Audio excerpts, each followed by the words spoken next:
Hi, and welcome to another episode of Boozing with Boomers. I'm Dave, and I've been on a quest to learn how to make a great balanced cocktail. So please hit the subscribe button so we can go on this journey together. Today we're going to make the New York Sour. While the whiskey sour dates back to the 1700s, as we discussed all the way back in episode 1 in detail, this cocktail originated in the 1880s and from Chicago, not New York. It was originally called the Continental Sour.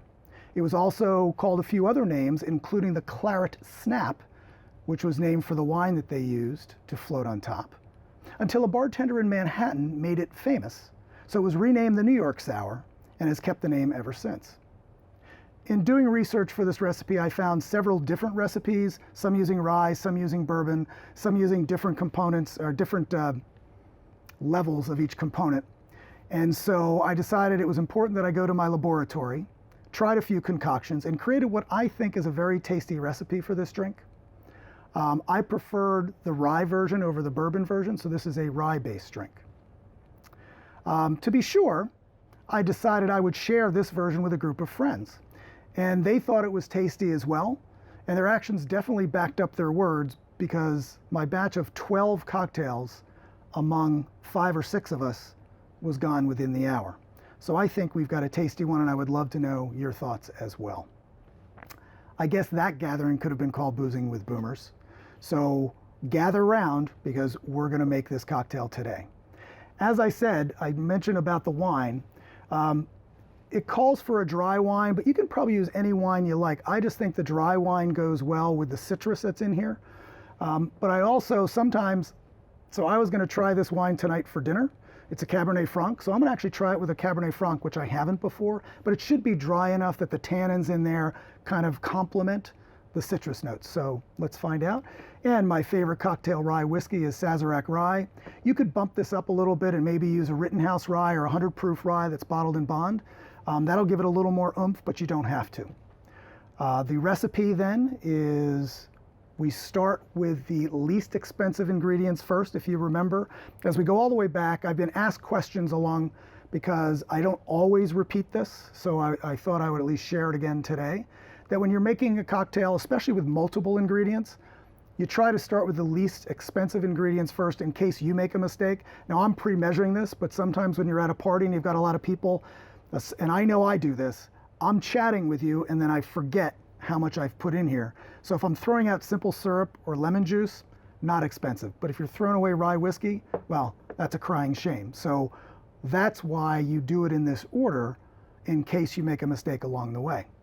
So this recipe calls for ½ ounce of simple syrup, but I'm going to make 2 for today. So ½ ounce of simple syrup, 3/4 ounce of fresh squeezed lemon juice.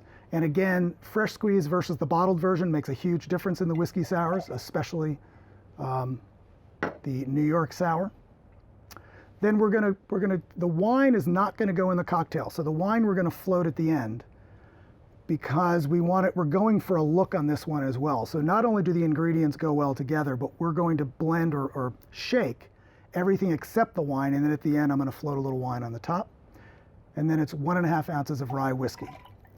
So again, 1½ rye, 3/4 fresh squeezed lemon juice, ½ ounce simple syrup.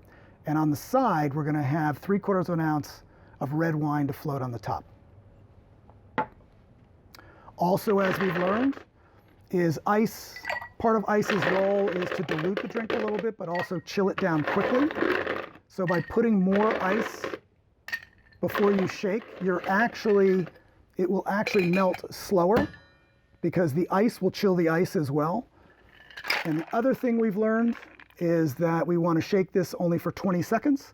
And we can do that with the ABC song, but also make sure so you don't hit your guests, you're putting the glass component inside the other metal component and having the open area away, just in case it separates. You don't get it on any of your guests. So I'll be back in 20 seconds.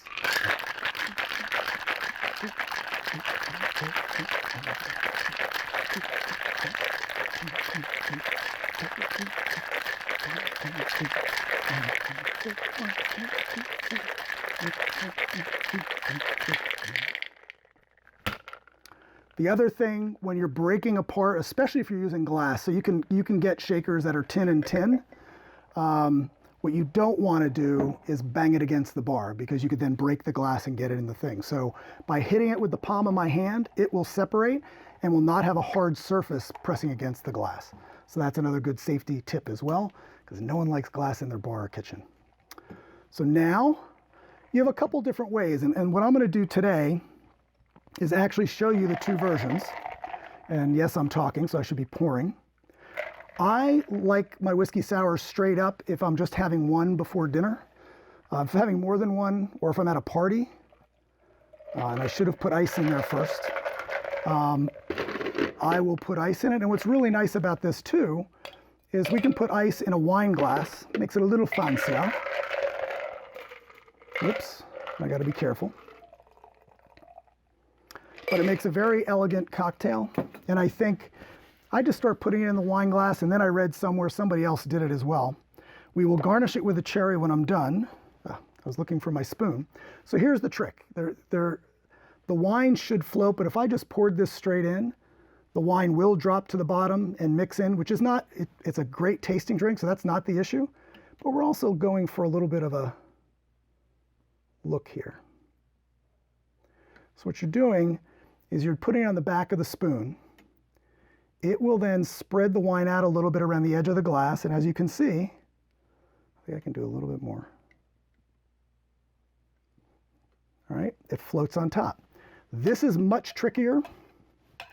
We're going to see if I can get away with this. I don't know if you know what? I don't know if I will, but that's okay. I am not a trained professional, but I think if I go slow enough, so if you've got that big wine glass you want to put this in, I think I might get away with this.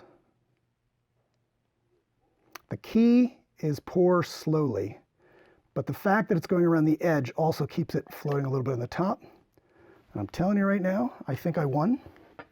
All right, so I've got two beautiful cocktails, one for you and one for me. I don't know which one I'm going to drink yet.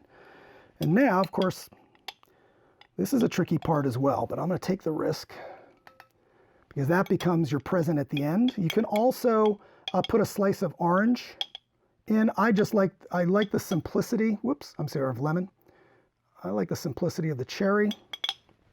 And I like the Luxardo cherries, but I've had people write in about several other brandied cherries that you can get. So get what's convenient to you, but you do want the brandy cherries, not the sweet, bright red sugar cherries is what I call them, because all they are sugar. So here are two versions of this cocktail. I'll tell you what, I'm going to try the bigger glass because that's what I usually do. And let's see how I did today.